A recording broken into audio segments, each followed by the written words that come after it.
Loan দেওয়ার নামে প্রতারণা করার অভিযোগে গ্রেপ্তার একজন। গাইঘাটা থেকে গ্রেপ্তার করা হয় একজনকে। 2023 সালে ফোনে লোন দেওয়ার কথা জানানো হয়। লোনের বিমা সহ অন্যান্য কারণ দেখিয়ে টাকা চাওয়া হয়। কয়েক দফায় মোট 1,56,000 টাকা অনলাইনে পাঠায় অভিযোগকারী। এরপর ফোন করলে চলে ধমকানো চমকানো। প্রতারিত হয়েছে বুঝে তারকেশ্বর থানায় অভিযোগ জানায় তারকেশ্বর শাহাপুর 9 নম্বর ওয়ার্ডের বাসিন্দা সমরেশ ঘোষাল। ঘটনায় গ্রেপ্তার হয় গাইঘাটার বাসিন্দা সম্রাট মজুমদার। অপর অভিযুক্তের খোঁজে তল্লাশি চলছে।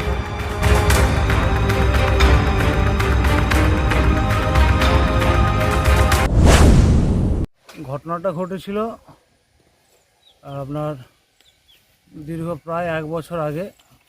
হঠাৎ ফোন আসে যে আমরা আদিত্য বিড়লার নামে লোন দিচ্ছি, তো আপনার যদি লোন প্রয়োজন হয় তাহলে আপনার ডকুমেন্টসগুলো পাঠান।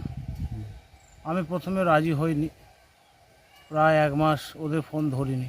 আবার নতুন নাম্বারে ফোন করে যে আপনার একটা লোন স্যাংশন হচ্ছে, আপনার নামে একটা লোন হবে, আপনার কথা অনুযায়ী এখানে একটা রিপোর্ট হয়েছে, সার্ভে চলছে, আপনি কি লোন নিতে ইচ্ছুক?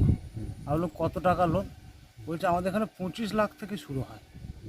আমি তার নিচে হয় না? বললো না, হয় না। আপনার যা কোয়ারিজ এখানে নোট হয়েছে সেখানে 25 লাখ টাকা আপনি পাবেন। তাহলে আপনার ডিটেলস দিন, কি লাগবে? 1 নম্বরে আইটি ফাইল, 2 নম্বরে ব্যাঙ্ক ডিটেলস, 3 নম্বরে প্রজেক্ট করে আবার ওরা নেয়। আবার 1 সপ্তাহ পর বলে আপনার এই হয়েছে সেই হয়েছে, একদিন আপনি অফিসে আসুন। আমি ভীষণ ব্যস্ত থাকি। ওদিকে বললাম ঠিক আছে, আমার যখন প্রতিষ্ঠানের পক্ষে লোন হবে তাহলে আপনারা আগে জায়গা বা আমার প্রতিষ্ঠানকে দেখুন। ওরা বলো কাল যাবে, সিস্টেম ম্যানেজারের পরশু যাবে। করতে করতে আবার 15 দিন 1 মাস পর ফোন করে বলে আপনার লোনটা স্যাংশন হয়ে যাচ্ছে, আপনাকে একটা সিকিউরিটি মানি জমা দিতে হবে, যেটি 1 ঘন্টার মধ্যে আপনার জেনারেট হবে। আমি বললাম এটা কিসের জন্য? বলছে আপনার যে লোনটা হচ্ছে 25 লাখ টাকা, এই লোনটা যদি কখনো কোনো সময় আপনার করোনার মতো কোনো মহামারী হয়, যেদিন থেকে আপনি হসপিটালে অ্যাডমিট হবেন সেই দিন থেকে যতদিন আপনি ফ্রি না হবেন ততদিন এই লোনটি ওই সংস্থা চালাবে, তার নাম আদিত্য বিড়লা।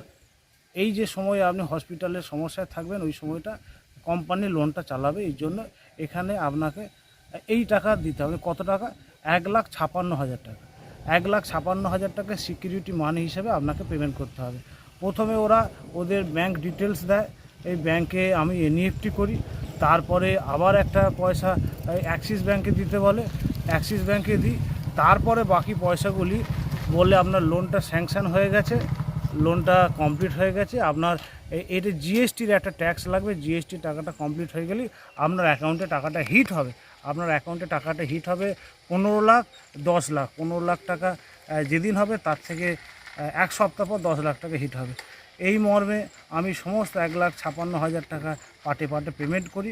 কিন্তু যেই সময় অ্যাকাউন্টে টাকা ঢোকার কথা সেই সময় থেকে অপেক্ষা করি। তারপর প্রায় 1 সপ্তাহ কেটে গেলে যখন ফোন করি তখন বলছে এটা লালবাজার থানায় ফোন করেছো, এরপর ফোন করবে না, করে আমাকে অকথ্য ভাষায় গালিগালাজ করে, খিস্তি খেউর করে। আমি তখন প্রশাসন এবং তারকেশ্বর থানার দ্বারস্থ হই।